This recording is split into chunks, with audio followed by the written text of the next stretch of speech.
बिस्मिल्लाहिर्रहमानिर्रहीम, अस्सलाम वालेकुम नाज़रीन। आप YouTube चैनल देख रहे हैं, मैं इमरान खान हूं। इमरान खान साहब का मौक़िफ़ भी सामने आया, इस बारे में जो है वो पहले बताता हूं, बाकी इमरान खान साहब ने और बातें भी की हैं।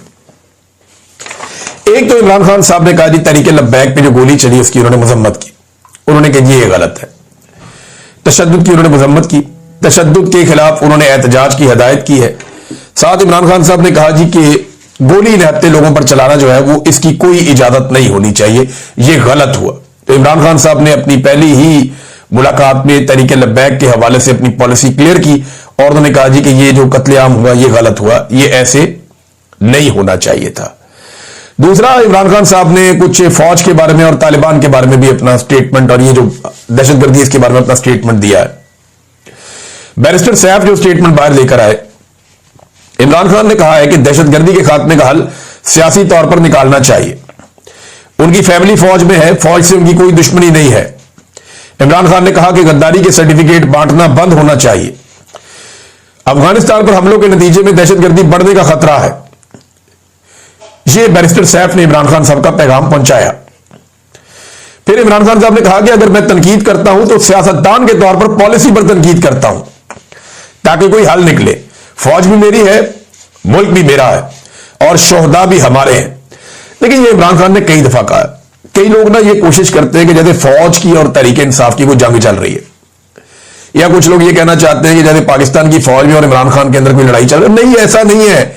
ये एस्टेब्लिशमेंट के चंद लोग हैं, जो मिलिट्री एस्टेब्लिशमेंट जिन्हें हम कहते हैं, जो अपनी नौकरियां पक्की करने के चक्कर में अपनी पॉलिसियां जो है वो तब्दील करते रहते हैं।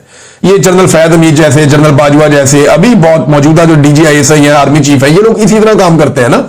सबको अपना अपना फायदा होता है। अब आर्मी चीफ की एक्सटेंशन का मामला आया हुआ है, DGISI ने अभी भी एक्सटेंशन ले ली है।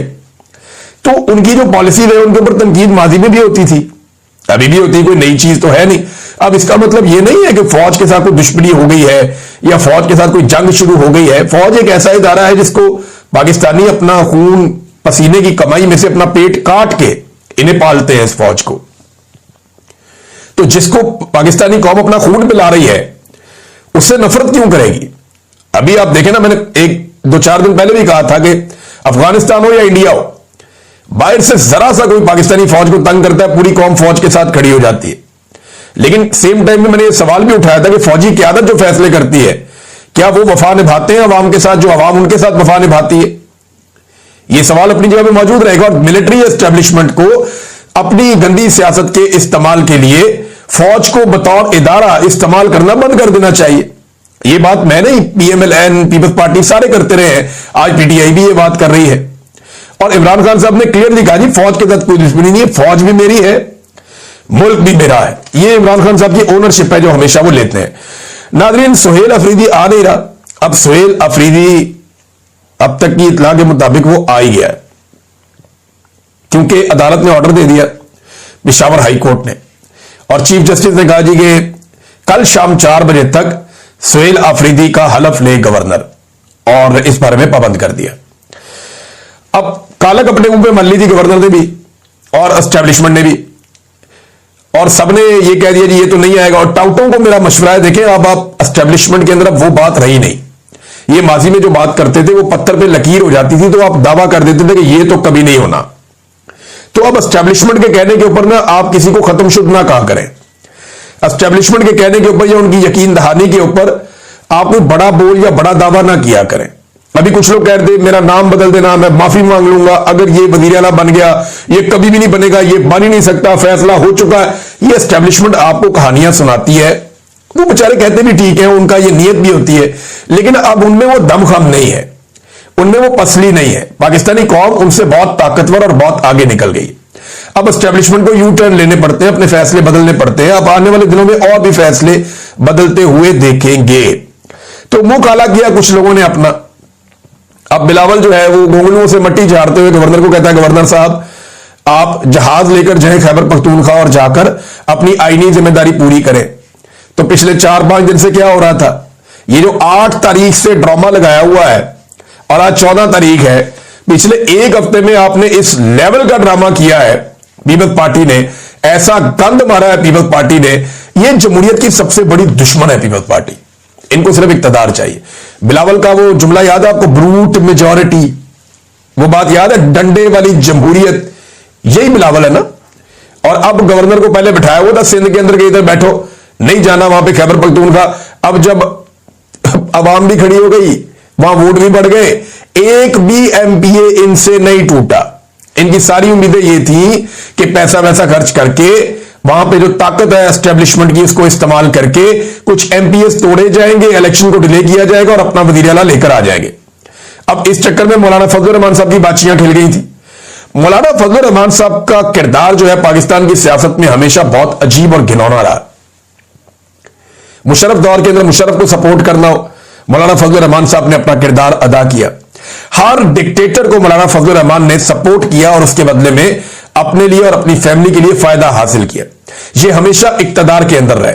अब इन्होंने एक नया फॉर्मूला निकाला है कि इक्तदार के अंदर नहीं रहते हुए भी इक्तदार के अंदर रहना है, यानी अपोजिशन पे बैठ के भी हुकूमत का किरदार अदा करना। जैसे 26वीं आईनी तरमीम में इन्होंने अपने फायदे हासिल किए और बड़े आराम से जो एस्टेब्लिशमेंट चाहती थी वो मौलाना फजलुर रहमान साहब ने करके दे दिया।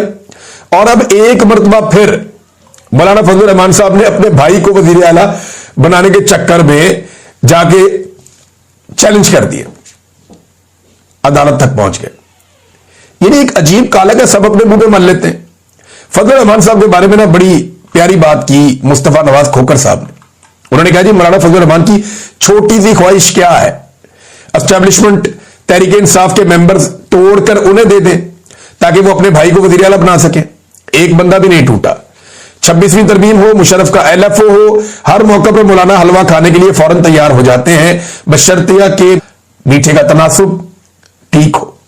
मौलाना साहब को मीठा चाहिए, हलवा चाहिए, लेकिन मीठा अपनी मर्जी का होना चाहिए और मीठा मीठा हफ हफ, कड़वा कड़वा तू तू। मौलाना साहब ने वैसे फजलुर रहमान साहब ने ना ये जो जेयूआई की सियासत है इसको तबाह बर्बाद कर दिया।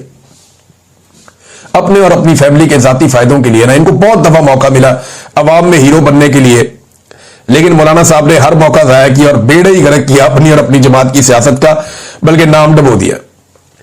अब थोड़े दिन पहले खुशियां मना रहे थे कि गंडापुर चला गया, अब नए वजीर आला की जगह अपने भाई को लाना चाहते हैं सब। अब एजेंसियां बंदे तोड़े या टोटल आपकी डबल फिगर में आपकी सीटें नहीं है, मखसूस नशिस्तें छीन छीन के आप यहां तक पहुंचे हैं, फिर भी उनके पास इतनी बड़ी अक्सरियत है कि आप उनके मुकाबले में कख नहीं है। मुझे हैरत होती है कि किस तरीके से कोई ये सोच भी सकता है कि मैं अपना वजीर आला ले आऊंगा, लेकिन फजलुर रहमान साहब हर वक्त दाव की तलाश में बैठे रहते हैं और उन्हें लगा कि शायद यहां उनका दाव लग जाएगा।